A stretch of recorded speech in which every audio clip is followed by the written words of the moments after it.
Hello one and all, Mickey here. With XCOM 2 just around the corner, I thought I'd cover 20 of the more subtle details you may not know. Now if you're watching this video, then you're probably already aware of a lot of the new features XCOM 2 is going to have. So I'm not going to be covering a lot of the more obvious things like you have to take the Earth back from the aliens, how heavily the soldiers can be customised, how the maps are going to be procedurally generated, how the weapons can be named and modded, how the aliens are performing their own research to increase the stats of their troops, how your base is now actually flying and you'll be moving it around, how hacking is actually a real thing, how you gain and use intel to uncover new missions, how nearly all missions start with your troops in concealment, allowing you to set up ambushes for patrolling aliens, how the memorial is now much more detailed, how you can save characters to the character pool so that once saved they can show up in later campaigns, how you can train rookies to be a specific class, instead of forcing you to take rookies out on missions and then have them be promoted to a class at random, or how Bradford can move around your base and will no doubt spend most of his time at the bar. No, seriously. What was funny was right before we went on tour for the hands-on event, when I was doing a playthrough, and Central was down in the bar. Yeah, Central will show up in the bar. I mean, all of your soldiers will hop around the base. It's pretty cool. All the XCOM 2 footage was taken from Phyrex's own Twitch stream, or from official trailers. And remember, all this information was gathered prior to the game's release, so it may be subject to change. So let's get started with number 1, with one of the first subtle differences between XCOM and XCOM 2, Overwatch breaking. In XCOM Enemy Unknown, the only way to break Overwatch was either using suppression to negate it, a flashbang to remove it, psionic panic to disable the target, or simply using a soldier to burn it and draw fire. Even using flush forcing an alien to move while they're on Overwatch would leave them on Overwatch after they've moved. This is no longer the case in XCOM 2. Any amount of damage done to an alien who's on Overwatch will now remove that Overwatch, which makes attacks that are guaranteed to hit and deal minimal damage all the more important. Number 2, civilian alerts. So the world's been taken over, alien propaganda is everywhere, and most civilians go about their lives as they always have done. Until that is, they see one of your soldiers running down the street wielding a firearm. So, of course, they naturally panic. If this happens before your troops have been spotted and broken concealment, their screams of terror will do just that, immediately breaking your concealment and forcing you to go loud. So the moral of the story, if you're trying to remain stealthy and you're moving around the alien patrols keeping out of sight, maybe it might be best to avoid those civilians that are minding their own business. Number 3, reloading only takes half a turn. Unlike in XCOM Enemy Unknown, where reloading would end your soldier's turn there and then. Speaking of Enemy Unknown, for those of you that are familiar with the Long War mod, think of it this way. All of your soldiers have the perk Lock and Load, minus the extra ammo that it offers. So if your soldier intends to hold his ground and just shoot or go on Overwatch, then there's probably no reason why you wouldn't just have them reload their gun first.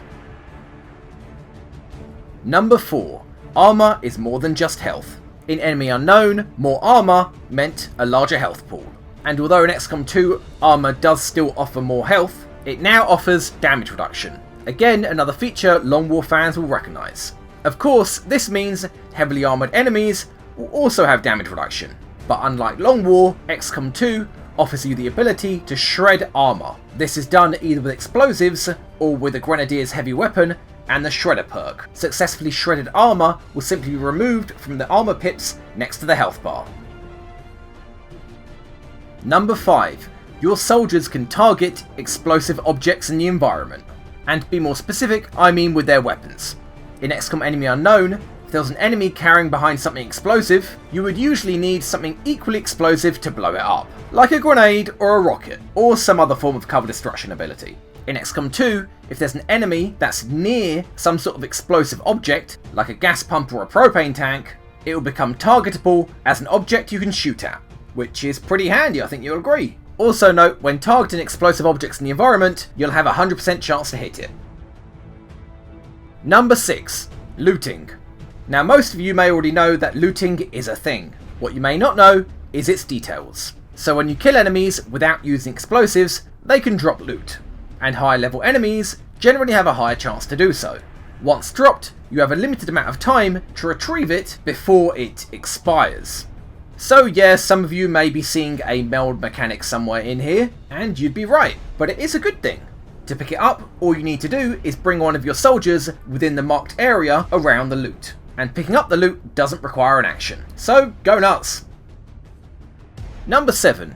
Most soldier classes don't carry pistols. So with the world in the hands of the aliens, and resources being as tight as they are, pistols were the first things to go. No, I'm being completely serious. The sharpshooter is the only class of soldier that gets to carry a sidearm. The grenadier's sidearm, much like the heavy's counterpart in Enemy Unknown, is his grenade launcher. The ranger's secondary weapon is his sword, which I guess makes sense. The specialist's secondary weapon is their gremlin drone, even though they don't technically carry it on them. And lastly, as for the 5th soldier class, the Psi Trooper, their secondary weapon is their Psi Amp. No, not that kind of Psi Amp, but to be honest, you're not that far off. And as for rookies, well, they're not really important enough to carry sidearms apparently, so when their assault rifle runs out of ammo, they can just panic quietly in a corner.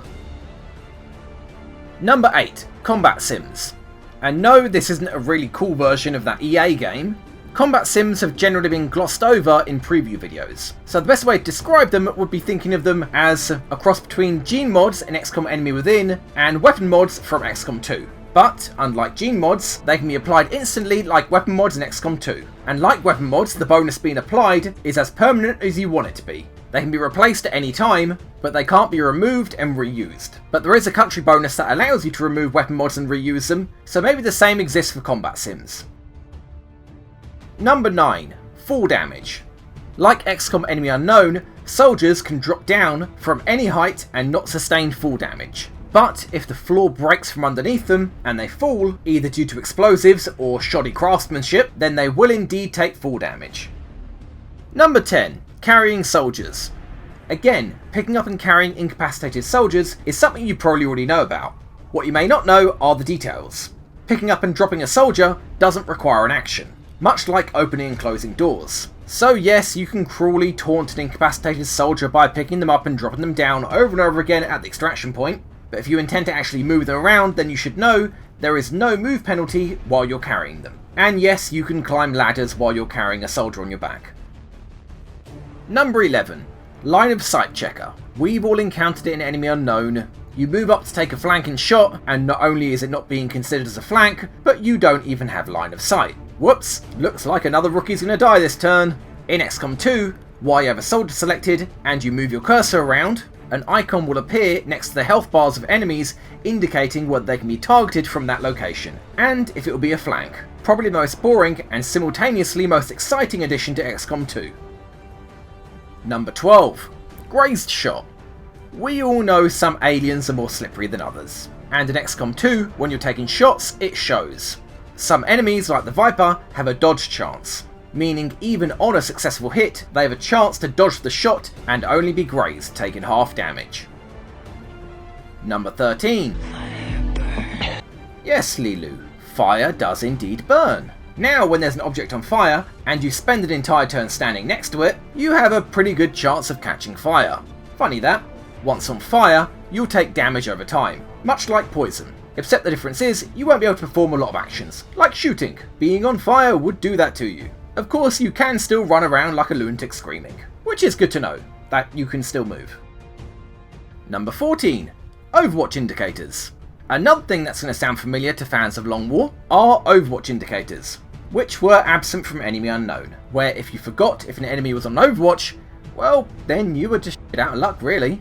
In XCOM 2, just like Long War, if an enemy is on Overwatch, there'll be an Overwatch indicator on their health bar. Number 15.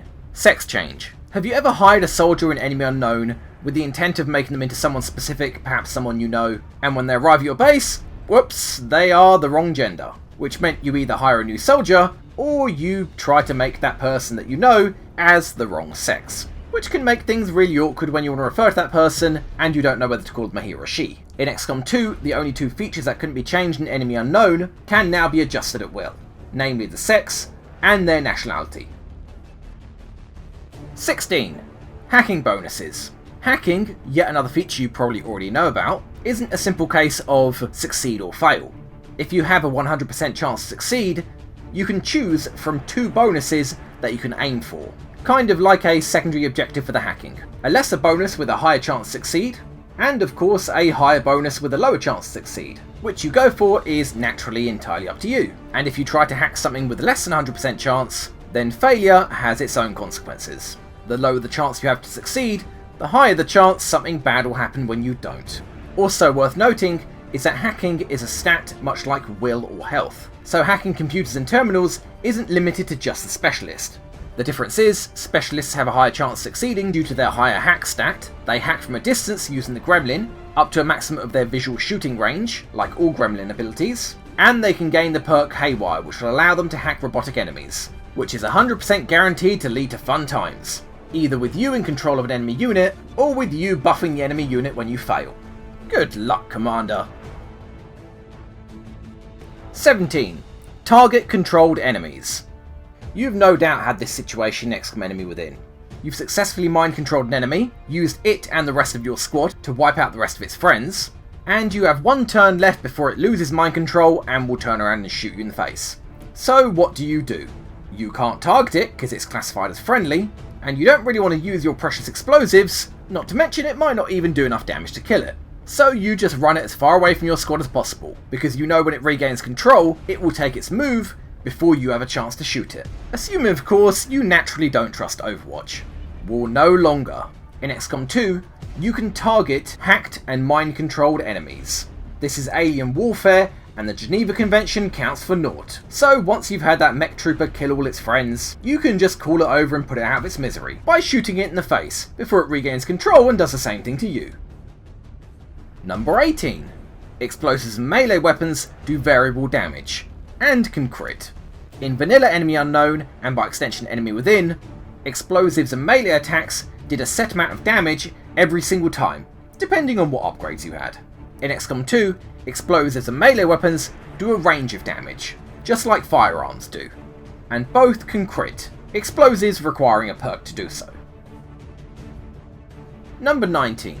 Will penalties due to injuries can be recovered. In Enemy Unknown, when a soldier was critically wounded and they survived, they would permanently lose a colossal 15 will every single time. So over the course of a game and a soldier's career, if they got critically wounded more than twice, they would just be an unreliable bumbling mess. Which would mean you'd have to leave that max rank soldier back at base, because you know in your heart, even though you can one-shot an enemy hunkered down in full cover, the slightest damage he takes, or the smallest glance he sees of a panicking soldier, he will just dive out of cover screaming. And that's if you're lucky. He might just decide to shoot another soldier in the back. And I haven't even started on psionic attacks. Well, now, any will lost due to injury can be recovered simply by going on successful missions. Something else worth noting is that a will penalty will be applied even if it isn't a critical wound. A grave but not critical injury can also apply a will penalty. All the more reason to have multiple squads ready to go, so that will impaired soldiers can go on the easier missions to recover. And lastly, number 20. Manually pathing movement. It may not happen often in Enemy Unknown, but when it does happen, it'll ruin your day. You need a soldier to get in position, but you don't want to run through that acid, or trigger that Overwatch, or dive out that window and alert the pod that you know is outside waiting for you. Well, now in XCOM 2 you can set a waypoint for your soldiers to follow, which will help avoid unnecessary complications when you simply want your soldier to move. And speaking of movement, it's worth noting that the game will tell you if your soldier's going to path through an environmental hazard like poison or fire. Yet another convenient addition in XCOM 2. What features are you happy seeing in XCOM 2? Or alternatively, what features do you think should have been included? Let me know in the comments below. Thanks for watching, and if you liked the video, like, comment and subscribe, and check out my channel for more XCOM.